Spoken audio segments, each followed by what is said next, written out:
and welcome to the Watering Critics podcast. I'm your host, Allie Coots, and joining me today is entrepreneur, creative, and gardener extraordinaire, Hayley Figueroa. And the crowd goes wild.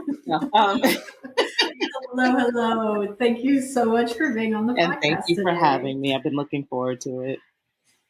Absolutely, me too. I'm so happy that we were able to connect on Instagram a while ago. And yeah, can't wait to talk with you today about creativity because you bring a whole new perspective to creativity, especially when it comes to how it plays into gardening, which is something never thought about before, except for when it comes to like terrariums and things like that, or like fancy folk gardens. Fancy folk gardens, exactly. So terrariums and topiaries, which can be very fancy. The fancy folk. Yeah, the fancy folk. And then if you look at like English gardens and how they're meticulously laid out and planned and what have you, you see some of these show gardens that are like that, where everything is measured down to the inch, and the colors are specifically chosen because they complement one another. It's like a painting. And that is definitely a form of creativity in the garden, but it's not at all what I do. As I've said before to you, my garden is not pretty. It's quite rustic. It's sort of haphazard and chaotic, a little bit like my brain. So I have lots of things in lots of places and it doesn't all make sense, But as we had talked about offline, there is a creativity to science. There are patterns in science, and science, I think, probably underpins a lot of the way that I am a trained scientist. I have a doctorate in public health, and so a foundation in biology and that sort of thing. And I think my mind goes to science first, but I've always been creative. And so, I see the patterns and I see the wonder and the amazing things that the garden produces, and not the things that you would expect, like a flower. I get excited over fungus. I get excited over bugs. Yeah. So lots of creativity in the garden that I think people probably miss. Yeah, because I guess like I grew up gardening. Or my mother is really into gardening, but it was always for food. And I guess I just never thought of it as creativity. But when I look back, I mean, she had a beautiful layout, and she took a lot of time, like doing raised gardens with railroad ties as the edging, and would find these huge, beautiful rocks. And she had like this, everything was like decorated. That was her way of being creative, was to bring these gardens together. And she still gardens and is still, finding interesting ways to put her garden together. But yeah, it just like never clicked, or it was just never anything I've ever, I guess, spent time thinking about, was the creativity that goes into gardening.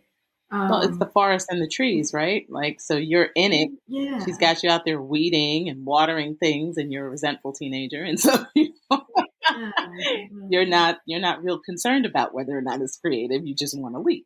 So yeah. But now the hindsight is kicking in, and you can see the creativity now. But it was always there, and that's some of the way that I see creativity in gardening, is that using like found materials, finding creative ways to reuse things. In my business, we have as one of our core principles sustainability. So, and that came out of course, our personal value set. And so for me to throw anything out, I got to go through a whole process. Like, is there a use for this? Am I being crazy? Or is there a use for this? My husband, his answer to everything is throw it out, Yeah. get out of the house. Right. But I'm going, no, I can turn this into, and he just rolls his eyes and walks away.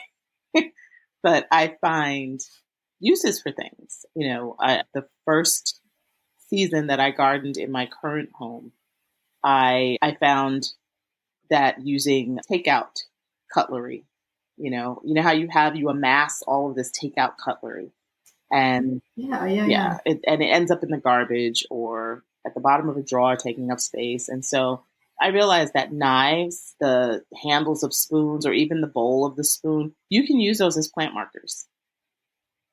I Mm. mean, it's just a way to reuse things that would otherwise go to the landfill. I mean, it eventually goes to the landfill, but at least it's useful first, right? Yeah.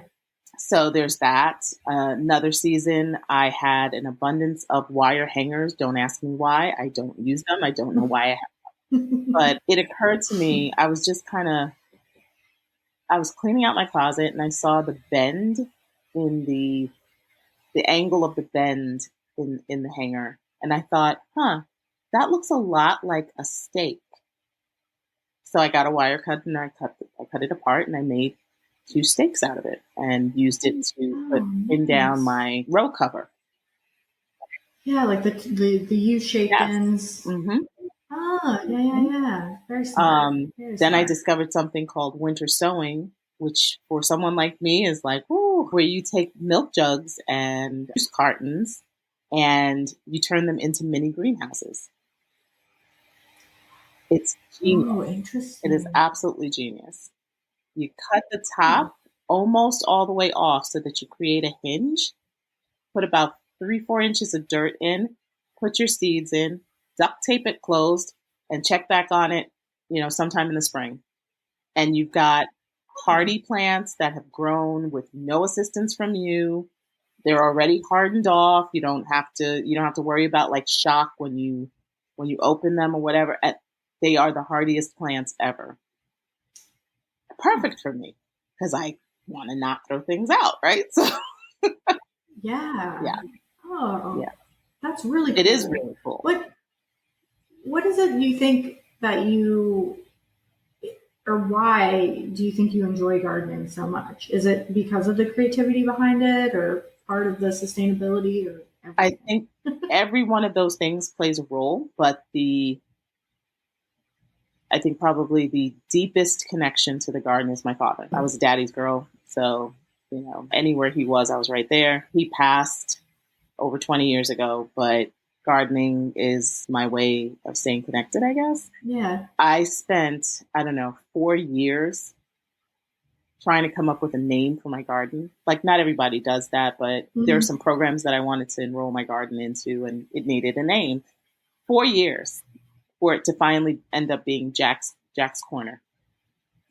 That's what it's Oh. called, Jack's Corner. And that the only reason I hadn't selected that initially was because there was a restaurant not far from my house called Jack's Corner. So I was like, oh, I don't want to do that. But they've since closed, unfortunately for them. And so I adopted the name. But, Oh, I yeah, love so that. That's such a great name. Or it's a great way to like remember. yeah. And he would love it, if he could see it, he would love it. That's amazing. Yeah, that's Don't such a cry. great way to remember Don't somebody. I won't. I'm pulling it together. blink, blink. Oh my gosh. To switch gears a tiny bit Mm-hmm. from gardening and to focus a little bit more on creativity, I'm curious how you would describe or define creativity. Oh, creativity. Not a hard question at Not at all. all. It's like the meaning of life. Creativity, Yeah. I think, is this invisible yet tangible force that flows through you, out of which comes very deeply seated emotions and Mm. memories and cravings. And I think that when we express ourselves creatively, it's all of those sort of primal things making themselves known in the world. That's a really great definition. And that, folks, is the trailer for the podcast right there. That was amazing. And so taking that definition that you just gave, how do you see gardening working into kind of what you just described? Because we talked, we briefly mentioned how there's like creativity in science. Oh, yeah. and how gardening is like a mix of both. So, how would you kind of describe creativity in the realm of gardening? So gardening, You kind of did. there's a science to gardening, right? Like there's horticulture Mm, and agriculture, and those things are science, but there's an art to it too. There is there's a science to the like chemistry of your soil and the understanding the microbiology of the soil, but then there's an art to the way that you lay things out, and not in the pretty way, but in the how mm, do these things work together that maybe we don't even have studies on. We don't even necessarily have data to tell us that this works when you put these two things together. But somehow you figure out that the cucumbers will shade the lettuce, and or the mm. nasturtiums will, I don't know, will trail over the sides of your bed and just make it look interesting. Or those things are not necessarily based in science. They're more aesthetic or practical, or it's using something for a purpose other than what it was intended, right? So Mm. cucumbers are not intended to shade things, but that's sometimes Yeah. how I use them. Beans are not intended necessarily to shade things, but that's how I use them. I think my creativity gets really expressed in the things that help my garden to grow. So one year I needed trellises, and I was just like, I am not spending ridiculous amounts of money at the big box store to get a prefab trellis that is not even that strong. So instead I put out a call for bamboo, and Mm. someone told me, yep, if you can cut it, you can have it. So we went over and we cut it, Nice. and I still have that bamboo in my yard, and it's been 2, 3 years. Wow. And so we built a trellis out of it, and that trellis has supported 2 or 3 seasons now of squash and tomatoes and peppers and what have you. And so I'm getting ready to reuse them again.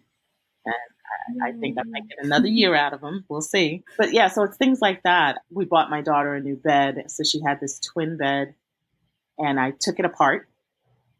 Like, who does that? Why would you take it apart? But I took it apart, and the bed, what do you call it? The box spring. Sorry, the box spring. Yeah, yeah. It's wooden and it has wire, but it's blocked out like a square foot garden. So I Mm. had her paint it, and now it's in my garden as a bed. The mattress itself, I pulled off all of the ticking and stripped it down to the springs. And so eventually, one day on my list of many, many things that I want to do, I want that to be a succulent wall. Yeah, Ooh, I just kind of got nice. to stay still and do it, but it's the perfect structure for it, you know. With all the spring, Yeah, yeah. Ooh, that would be so it will cool. be. It really will be if I can just focus long enough to do it. So it's been back there for a couple of years now, good and rusty, and yeah. So one day, Just adds to the aesthetic. exactly, patina. We won't call it rust. We'll call it There you go. patina. And so yeah, eventually I will turn it into a succulent wall. So yeah, so those are the ways that I see the creativity coming forth. And then just I don't have a big yard. I'm on Mm. one 1/5 of an acre, so it's quite small. And I have to figure out how to fit all this stuff in there. So that to me is creativity too. One Mm. year I had sunflowers and beans growing next to each other, also next to my deck, which is elevated. So I was thinking, oh, they'll climb up the deck. So those kinds of things I think are creativity too. And then of Mm. course there's the colors. Yeah, the flowers And not just and the the flowers, the colors. vegetables can be incredibly beautiful and colorful too. That's right. I always forget. I don't know. Like vegetables in my brain are always just like what they look like when they're like presented to you. Even though I know that's not what they, like I know that's not what they always look Yeah. like, but I forget that, yeah, a lot of them have just beautiful, I want to say blossoms. They do. They have beautiful flowers. Okra is part of the hibiscus family, and that flower is gorgeous. There's a flower called roselle, which is also it's a form of hibiscus. It's also a plant that is significant in my parents' culture. So I grow it every year, and the flower is gorgeous. And then when the flower falls and you're left with the calyx, even the calyx is really pretty. It's so red. So pretty. Oh, Butterfly pea flower, which is one of my favorite things to grow. I don't know if you've ever seen it. Aurea tarnea, it's called. And if you think about that for a minute, you look at the plant, it'll all make sense. I feel like I know what that is. The flower itself is this stunning blue, just gorgeous. And it's a pH indicator. So after you, Oh, yeah, really? so after you've picked it and dried it, so now that it's summer, I have a bunch of dried pea flowers. And so I can't wait to make lemonade and pop them in, because what will happen is it'll Ooh, start off blue, and then the acid in the lemon juice will turn it pink. that's Isn't it cool. cool? Right? That's so Yeah. cool. Science and There you creativity. go. There you go. That is, yeah, did not know pretty much everything. Amazing. I know so You little about probably gardening. know It's more than you truly, think because you did it, but you just, it's in the recesses of your mind. maybe it's been buried. I could tell you about different, well, maybe not super sciencey, but I know Mm-hmm. soils and rocks from being an archaeologist. Plants and things, maybe not so Well, the much. A soil, little rough. the soil is the foundation of it all. Want to talk about a nice loamy sand or a sandy loam? Good Like, for let's carrots. go. Very good for carrots. See, I wouldn't know. I wouldn't know which to plant in what, but oh my gosh, you just sprouted off. Yeah. Look at that. Um, Unintentional. I got jokes. No, like a ton of different ways that you can incorporate creativity into your gardening Totally. from using like you said, like old bed frames, spring. I know a lot of people get really into like pallet Yeah. gardens. Yeah. Those are like, especially because you were kind of saying like if you have like a smaller space, like pallet gardens are like a great way to So like the whole point is bring, vertical, right? If you can go vertical, yeah. then you've just increased your space exponentially, really. And so a pallet garden does that for you. It creates levels for you for plants that don't have deep roots, like lettuces. Yeah. Herbs typically don't have deep roots, or they're temporary. Like basil's not something you're going to grow year round in most of the country because it gets too cold. So you can grow it in a pallet setting outside, and you can grow tons of it on a single pallet as opposed to Yeah, I growing was it gonna in the say, I think ground. we did. I feel like we did basil and mint, Oh my God. Mint should always maybe. be in a pot. Mint is a Yeah, is I, a terrorist. It just takes over the entire garden. Yeah, I'm dealing with it right now. you're like get rid of it. You just got to make a lot of mint juleps Right. or mojitos. And I could do that. It would be a sacrifice. It would creativity. be a sacrifice, but I could do it. That's all right. It's creativity and how you choose to use your the fruits of your garden. That is a form of creativity. The first year, one of the things I found out when I first moved to North Carolina was I am adept at growing tomatoes, and I Hmm. love growing tomatoes. So, but then when you grow the tomatoes, what happens is they grow. and then and then you harvest them, and it's your entire kitchen is tomatoes. Like, what am I doing with all these tomatoes? So, and I don't know how to can yet. I'm supposed to learn this summer from Ah, one of my neighbors, but I don't know how to can yet. So I freeze a lot of things, and that was fine. But freezing chopped tomatoes can take up considerable space, and once you defrost them, you realize you don't have a whole lot.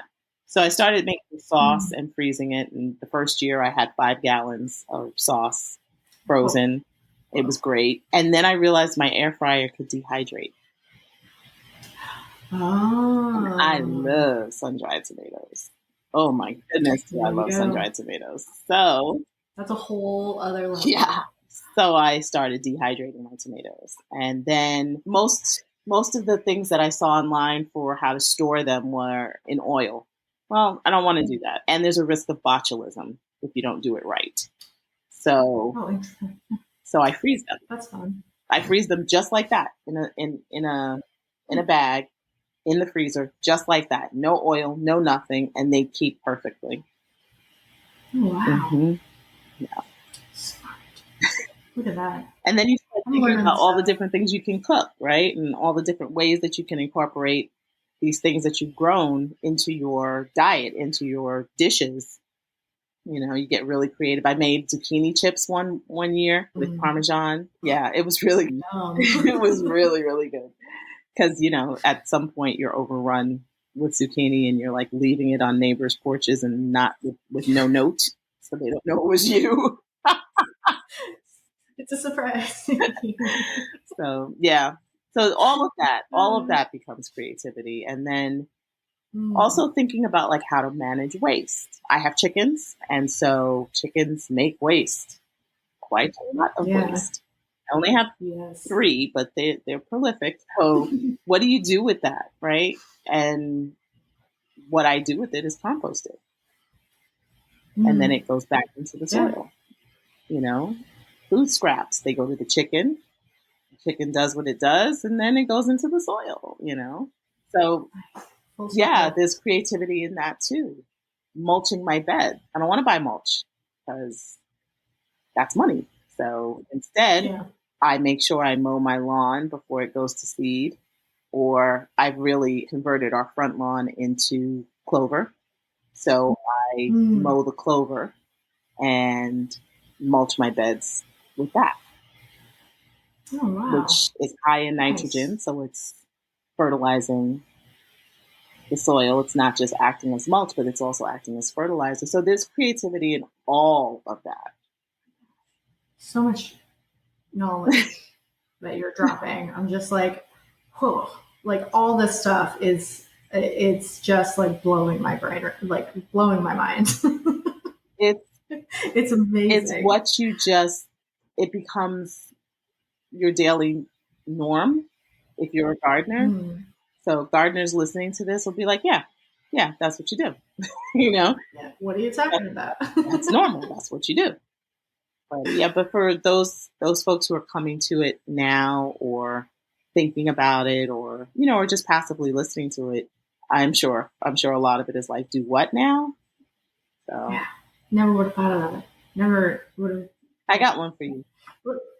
Yeah, hit me. So rain harvesting, which I wholly support, right? Get yourself a barrel, hook it up, put a spigot, free water. Ooh, are we talking about green roofs? That too. That would be really cool. I do not have. Yeah. Oh my gosh. Yeah. I love that whole thing. It's a great idea. But I do have several rain barrels that I'm harvesting water from, use it to water the plants and whatnot. And so the first year that I had them, I put goldfish in them because water attracts mosquitoes, right? So, yeah. So then the goldfish don't live very long anyway. And so this gave them a pretty good life with a steady diet, you know, of all the... You got some fat goldfish. Yeah. I read it somewhere that someone had done that as an experiment, but I didn't read like how it ended up. So I was like, okay, I'm going to try it. And it worked pretty well. I love that you just had barrels of goldfish. That makes me happy. Yeah, and not a lot. Not a lot of them. Just a few goldfish and what are those little... They're like really little ones. I can't even think of the name. Like the guppies? I think they're even smaller than that. I don't know. They're really small. And then, you know, when they finally kick, they become part of the water, which is then fertilizer. So, yeah, I mean, there's so much creativity in gardening. I love it so. And yeah, my brain is like Exploding. Working a million miles a minute.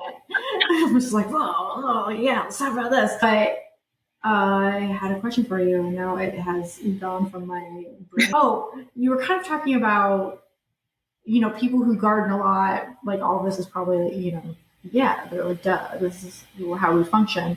But for people who are maybe looking to get into gardening, what if you could give like one or two tips on like how to get started, especially if it's maybe like a smaller space, what would you recommend? Or what advice would you give? So, okay, tips for new gardeners. One is gardening doesn't have to be expensive. You can use any container with holes in it can be a planter. Any food safe, if you're growing vegetables, any food safe container can be a planter as long as it can drain. So you want to make sure that water can go through it. I've used red Solo cup, left over from an event. I've used yogurt containers, produce clamshells, all of that I've used in order to start seeds. When you're starting seeds, water from the bottom. So meaning that you have this container that has holes in it and it's sitting in a tray to catch the water that goes through it.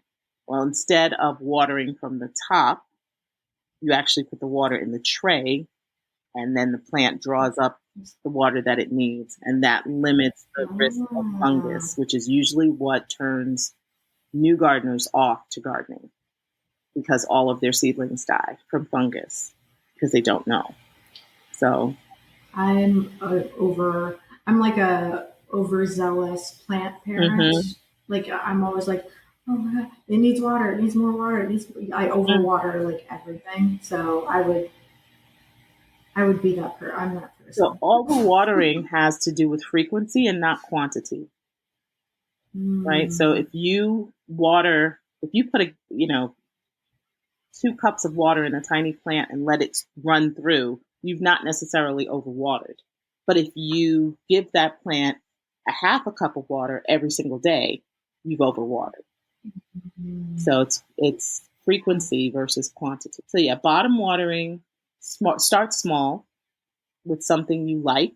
So if you enjoy, basil, for example, start with basil. Lettuce is a really good starter plant. You can have a harvest in a month. Microgreens are another really great way to start because within 14 days, you can harvest that. And microgreens are amazing. 4 to 40 times the nutrition of the adult plant. All of that nutrients, that's all the nutrients that are in the seed that give the seed power to break open and burst through the soil. That's what you're getting. All of that. So it's really, really densely nutritious. So there's a lot that you can do as a new gardener. YouTube is amazing in terms of tutorials. I would say, pop some popcorn and tuck in and just kind of binge videos until you find someone that you like, that you understand and you feel comfortable learning from, and then just watch everything they have. When I started gardening in this space, in this area, I had to learn what to do with clay soil and, all of that kind of stuff. So I was kind of bouncing around looking at North Carolina gardeners and whatnot and just figuring out what to do with this. I mean, you could literally make a statue out of the soil in my backyard. Just straight clay. So, and if you have bad soil's very dry and cracked, or it's very densely clay, then maybe containers are the way to go. Or raised beds where you can add the soil that you're going to use and you're not reliant on the native soil. So those are it. And of course, look us up, thedigbox.com. I was like, where can they find you? Yeah, so we have a subscription and gift box company called Dig, and we offer 3 boxes. We have our premium box, which has a tool, and some of those tools are amazing. I mean, they're all amazing, but some of them are like, whoa. One of our favorite suppliers is Bare Bones Living. And again, if you're a gardener, you're drooling right now. We had a Hori Hori knife in our May box, which was our anniversary box. Amazing tool. A pruner in our June box, which was also from Bare Bones. Just really hefty, what I call legacy tools. So you get them now, but you can pass them down. That's how well made they are. They'll be with you for life. And then we include a self-care item That's typically in some way related to gardening. So we once put in a nail brush and lotion because at the start of the season, your hands are in dirt and water so much and they get cracked and your nails get really dirty. And if your nails are not dirty, you're not doing it right. Just know that. We also have had a journal at the start of the year for keeping track of your plants. So yeah, we try to include something in there that's a fun thing or a very useful thing besides the tool. And then the 5 seed varieties that we include, which are typically not varieties that you get in a big box store. We very intentionally look for unusual varieties. For June, we did Juneteenth box. So we do themes. So May was a few of our favorite things. And so that had five seed varieties that we love. And then for June, we did Juneteenth to celebrate and recognize the contributions of enslaved Africans to not just the foodways of African Americans, but the foodways of Americans, period. A lot of the foods that we eat are traced to enslaved Africans who were cooks, charged with figuring out how to make something taste good. So we really put a lot of thought into what goes into the box. We have a children's box, and that comes with a tool that is either the right size for them or safer for them in some way. So we have like a Fiskars soil blocker for them. For the adult box, we use a metal soil blocker, but for the kids, we use a plastic one that's not as sharp or doesn't have any, pinchy parts. And then they get an educational book that goes with it or an educational activity or something. And they get they get 5 seed varieties, and the 5 seed varieties are typically tied to the book or tied to the season. And then we change the theme for that quarterly. And so we time the release of those boxes with the solstice or the equinox. And then we also put in there some information about what is a solstice, what is an equinox, what have you. Oh, smart. Yeah.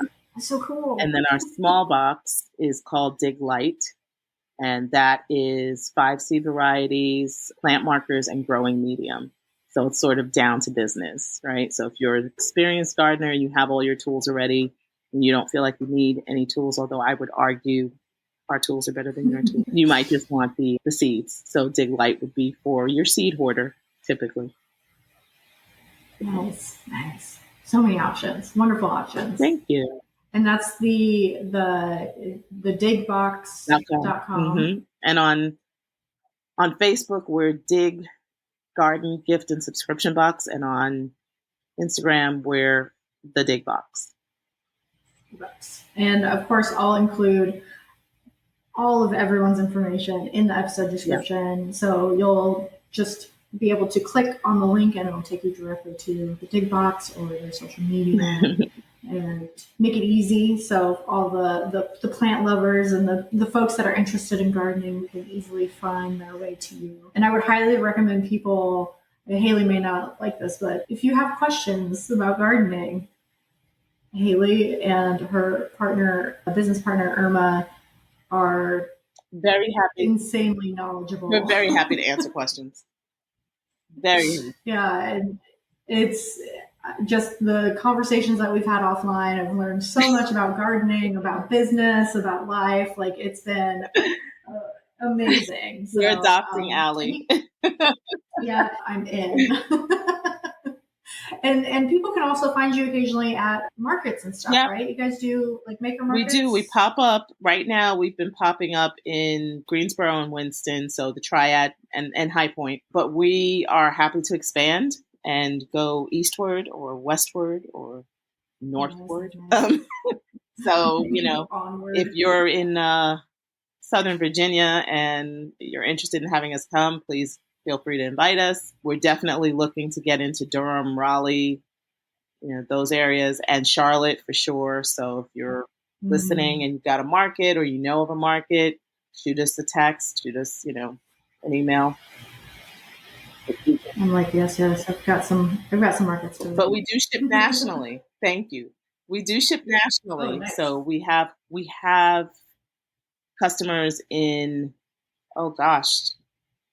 I think we're at 13 or 14 states and the Virgin Islands. Oh, Yeah. wow. Yeah. That's amazing. It's been a great Taking year. notes. I'm taking notes. That's why I'm quiet. I'm like writing stuff down like a crazy person over here. Hayley, I can't thank you enough. And I know we've like just barely scratched the surface of like gardening in general, but I'll cut this out if it's not okay. But the great thing is that Hayley and Irma are thinking about starting their own podcast. We are. Right? Yes, a companion podcast to The Box, which Allie has so graciously offered to coach us through. So if you know of people who are, like really interesting gardeners, or they have some really interesting techniques, people who are involved in seed saving or gardening, that kind of stuff, we're total gardeners, and it doesn't have to be food. It doesn't have to be edible gardening. It can be flowers. It can be orchards. Like we're here for all of it. Irma is very deeply attached to flowers, and my thing is edible crops. And so now we both grow, everything. But and I'm crazy with the flowers now. I think I planted, I don't know, like 25 different varieties this season. Oh, ridiculous, insane. Anyway, wild. Yeah, Saturday. We hope to have the podcast up and running for the fall in time for the anniversary of our first box, which was in October. And yeah, so I can't believe that we're coming up. Like we just celebrated a year being incorporated, and like the founding of the company, and we'll be celebrating a year of boxes very soon. And so we'd love for it to coincide with that. So if you like what you've heard with me on the podcast with Allie, then be ready for that. And I'm sure she'll give us a shout out when it's live. Oh yeah. So we're excited about it. And right now it's being called the Dig Box Podcast, because we just couldn't come up with anything more clever than that in the moment. Yeah. We also have a nonprofit, Scattered Seeds, and that is the focus of that is food security, community beautification, and ensuring biodiversity through seed saving. So we do work with kids. We're hoping to expand into senior centers, and basically we try to educate people on how to ensure their food security by growing their own. A pack of seeds can feed a family, for months. Think about, there's probably 250 seeds in a lettuce packet or lettuce seed packet. Oh, wow. And each one of those can produce a head of lettuce. Wow. Like really, it's, and you can get them at the Dollar Tree for $4 Like, yeah, this is just smart. Yeah, it really is. Yeah. And it's not as hard as people think. I promise you it's not. Is there a website for Scattered Seeds as well? Or can they find information on the Dig Box? ScatteredSeedsGSO.org. GSO.org. All right. I'll be sure to include that one in the episode description as well, so folks can find all of your information and everything that you're working on. And I would highly recommend everyone follow the Dig Box on Instagram and keep up with what they're working on. That way you're not missing out on anything. And again, Hayley, really cannot thank you enough for being on the podcast. It has been an absolute joy. I've really enjoyed it. I love talking to you, Allie. I know, it's a great thing and a bad thing, because I feel like we could just talk forever. I know. Our first conversation was like 2 hours long. It was. Before I go, I should say that we are also expanding into corporate retreats and team building. Yeah. Oh, nice. We are available for school fundraisers instead of hawking chocolate and wrapping paper. That is a practical thing that people can buy, and and we love to support anything that's educational or for kids. We're happy to do that. So yeah, team building. I do public speaking. So, if you have a conference or a meeting or something like that and you need a speaker on urban agriculture, gardening, public health, your girl. I love it. Y'all are like building your empire. It's the coolest thing ever. I love it. I love it so much. Thank you. And listeners, I want to thank you for tuning in. If you have questions or comments for me or for any of my guests, including Hayley, you can call or text us on our hotline, leave us a voicemail. It's 252-419-6004. And we will include those questions and comments in a future episode of the podcast. You can also follow us on Instagram at Wandering Creatives Pod. And be sure to like, rate, and review the Wandering Creatives podcast wherever you are listening to it. And with that, until the next episode, stay creative. Bye. Bye. Thanks for listening to the Wandering Creatives podcast, a CEI media production. Please like, rate, review, and subscribe to the podcast as it helps us greatly. You can follow us on Instagram at Wandering Creatives Pod and on Facebook at Wandering Creatives Podcast. If you would like to support the podcast, you can become a Patreon for just $5 a month. The link is in the episode description.